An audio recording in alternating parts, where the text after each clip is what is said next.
वस्तूंची फेकाफेक करत घरामध्ये शिरलं. 3 सांजेची वेळ, रात्र झाली नव्हती. आई अशीच देवासमोर दिवा लावत होती.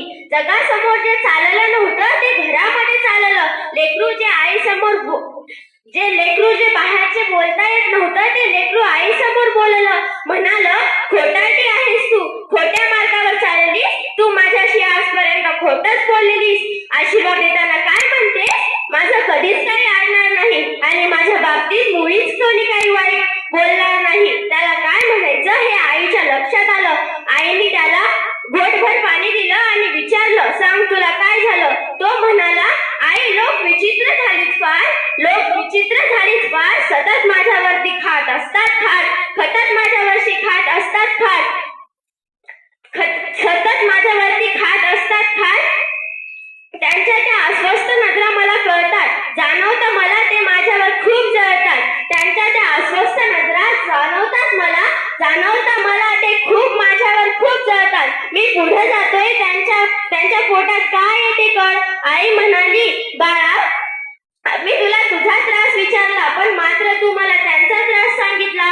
सोडून ते त्यांचं जळणं फुकणं, तू फक्त सत्याची आस धर आणि दुसऱ्यांची रेस पुसण्यापेक्षा स्वतःची मोठी कर. हे कवळ्या वयाचं आणि शुद्ध मनाचं लेकरू दुसरं तिसरं कोणी नसून ते होते बोधिसत्व, संविधानाचे शिल्पकार डॉक्टर भीमराव रामजी आंबेडकर.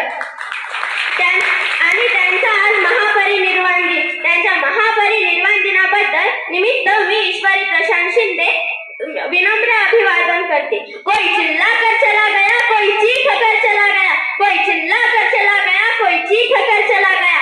अरे, स्कूल के बाहर बैठकर पढ़ने वाला बच्चा हिंदुस्तान की तकदीर लिखकर चला गया, डॉक्टर बाबासाहेब आंबेडकर यांनी अगदी लहान वयापासूनच चुकीच्या रूढी आणि परंपरेचा सामना करावा लागला. पण त्यांनी तो त्रास सहनही केला. त्यांनी पुस्तकाची साथ कधीच सोडली नाही, कारण त्यांना शिक्षणाचं महत्त्व कळालं होतं. म्हणून असं म्हणतात, पुस्तकाने मस्तक सुधारते आणि सुधारलेले मस्तक कुणाचं हस्तक तर होतच नाही, पण लाचारीने कुणापुढे नतमस्तकही होत नाही. डॉक्टर भीमराव रामजी आंबेडकर म्हणत की शिक्षण हे वाघिणीचं दूध आहे आणि जो कोणी हे प्राशन करेल ते गुरगुरल्याशिवाय राहणार नाही. आणि याचे जिवंत उदाहरण म्हणजे आपल्या समोर आपल्या भाषणातून बोलणारे हे लहानगे मुलं आणि मुली. त्यांनी तरुणांना शिका, संघटित व्हा आणि संघर्ष करा एक असा सल्ला दिला. आणि अशा महामानवाचा आज 6 डिसेंबर 1956 रोजी महापरिनिर्वाण झाला. आणि मी पुन्हा एकदा डॉक्टर बाबासाहेबांना विनम्र अभिवादन करणे आणि माझे लांबलेले 2 शब्द संपवते. जय हिंद, जय भीम.